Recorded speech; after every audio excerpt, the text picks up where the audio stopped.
Hello નમસ્કાર વિદ્યાર્થી મિત્રો. નમસ્કાર વિદ્યાર્થી મિત્રો. તો વિદ્યાર્થી મિત્રો, ચેનલ પર પહેલી વાર આ ચેનલને સબસ્ક્રાઇબ કરી દેજો, બેલ નોટિફિકેશન એડ કરી દેજો, જેથી આવનારી યુઝફુલ વિડીયો તમને ઝડપથી મળી શકે. તો વિદ્યાર્થી મિત્રો, આજના વિડીયો સિરીઝ લેક્ચરમાં માપન ચેપ્ટર છે, જે સ્વાધ્યાય 9.1 દાખલા નંબર 4 જોવા જઈ રહ્યા છે.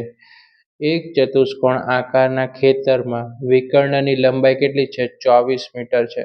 બરાબર. આ વિકર્ણ છે, ત્રિકોણની સામેની બાજુ છે, રાઈટ, એની અને બાકીની બે શિરોબિંદુમાંથી વિકર્ણ પર દોરેલા લંબ, હવે વિકર્ણ છે, બરાબર, એની સામે દોરેલો લંબ 8 મીટર છે. કેટલો છે? 8 મીટર છે. અને બીજો લંબ છે, જો આ વિકર્ણ છે, ત્રિકોણની સામેની બાજુ વિકર્ણ ક્યાં, એનો લંબ કેટલો છે? તો જે આ છે, જે સી વાળો પોઈન્ટ છે, આના 8 મીટર છે. અને બીજો કયો છે? આ જે છે એ લંબ છે, કેટલો મીટર છે? 13 મીટર. એટલે 8 મીટર અને 13 મીટર શું છે? વિકર્ણ પર દોરેલા લંબ. તો ખેતરનું ક્ષેત્રફળ શોધવાનું છે વિદ્યાર્થી મિત્રો. તો સૌથી પહેલા આપણે શું કરશું? તો સૌથી પહેલા આપણી પાસે કયા 4 બિંદુઓ છે? A B C D. Okay. અને કયું બિંદુ છે? M બિંદુ છે અને N બિંદુ છે, રાઈટ. એટલે આપણી પાસે બિંદુઓ છે. ઓકે. તો સૌથી પહેલા આપણે સૂત્ર લખશું કે ચતુષ્કોણ કયો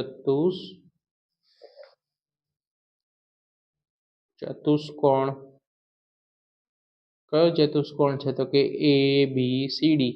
તો લખશું ચતુષ્કોણ ABCD નું ક્ષેત્રફળ બરાબર ત્રિકોણ કયો બન્યો? તો કે ABD. ત્રિકોણ ABD કઈ રીતે બને? જો A B અને D આખો બન્યો. ABD નું આપણે શું શોધવાનું છે? ક્ષેત્રફળ વિદ્યાર્થી મિત્રો, વત્તા ત્રિકોણ BCD. બીજું ત્રિકોણ શું બન્યું? તો કે BC અને D. આ રીતે પણ એક ત્રિકોણ બને, BCD. એનું પણ આપણે શું શોધવાનું છે? નું ક્ષેત્રફળ. ઓકે. એટલે બે ત્રિકોણનું ક્ષેત્રફળ શોધવું પડે. પહેલું છે ABD, બીજું શોધવું પડશે. બીજું શેનું બનશે? તો કે BCD નું ક્ષેત્રફળ. ઓકે. તો હવે સૂત્ર લગાવશું કે 1/2 ગુણ્યા પાયો શું થશે? તો કે BD ગુણ્યા કયો છે? AM. BD ગુણ્યા શું બનશે? AM. ઓકે. AM છે, ઓકે, વેધેનો, વત્તા 1/2 ગુણ્યા BD શું રહેશે? પાયો રહેશે. અને વેધ શું બની જશે? જો અહીંયા AM બન્યો વેધ, તો અહીંયા શું બનશે? CN બનશે. શું બનશે? CN. ઓકે. ચલો, હવે આપણે કિંમત મૂકશું. બરાબર 1/2 ગુણ્યા BD નું માપ કેટલું આપેલું છે? 24. BD નું માપ કેટલું છે? BD આખું છે, તમે જોશો તો માપ જોશો તો કેટલું છે? 24 મીટર.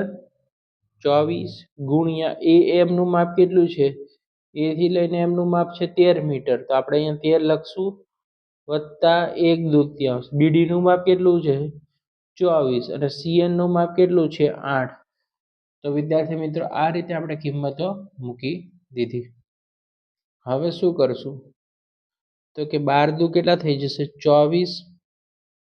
તો આપણે અહીંયા લખી નાખશું 12 ગુણ્યા 13. 12 દુ પાછળ શું થઈ જશે? 24. તો અહીંયા કેટલા લખી નાખશું? 12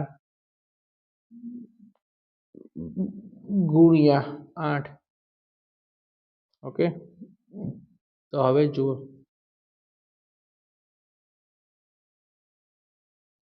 તો 12 ગુણ્યા 13 કેટલા થશે? તો કે 156 થશે. અને 12 કેટલા થઈ જશે? અહીંયા પ્લસ સાઇન આવશે વિદ્યાર્થી મિત્રો. 12 96. તો 156 માં 96 નાખીએ તો કેટલો આન્સર થશે?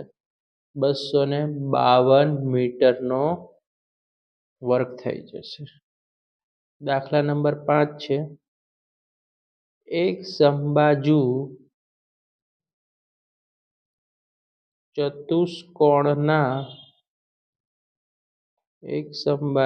ચતુષ્કોણના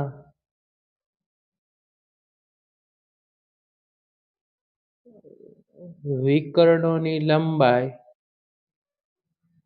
7.5 સેમી અને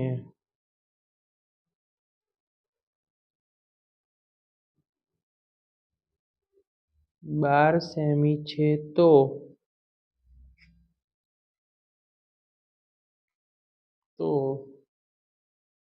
તેનું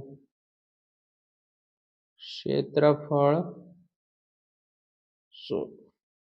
દાખલા નંબર 5. ઓકે,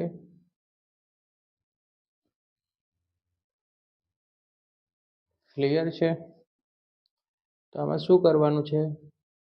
સમબાજુ સોલ્યુશન જવાબ આપણે સમબાજુ ચતુષ્કોણનું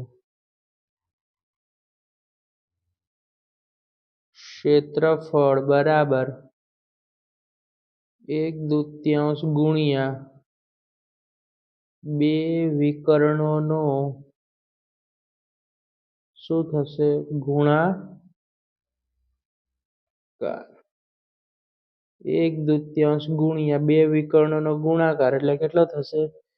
તો એકની લંબાઈ આપી છે 7.5 અને એકની આપી છે 12.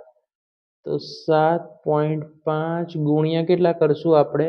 12 કરી દેશું. હવે શું થશે વિદ્યાર્થી મિત્રો? તો એક હવે જો 2 છે અને 12 છે તો 2 6 કેટલા થઈ જશે? 12. તો અહીંયા શું લખશું આપણે? 7.5 ગુણ્યા 6 બરાબર કેટલા થઈ જશે?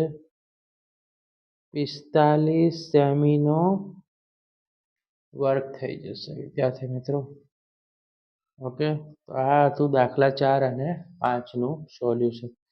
વિદ્યાર્થી મિત્રો, વિડીયો પસંદ આવે તો વિડીયોને લાઈક કરી દેજો અને ચેનલને સબસ્ક્રાઇબ કરી દેજો, જેથી બેલ નોટિફિકેશન હિટ કરી દેજો.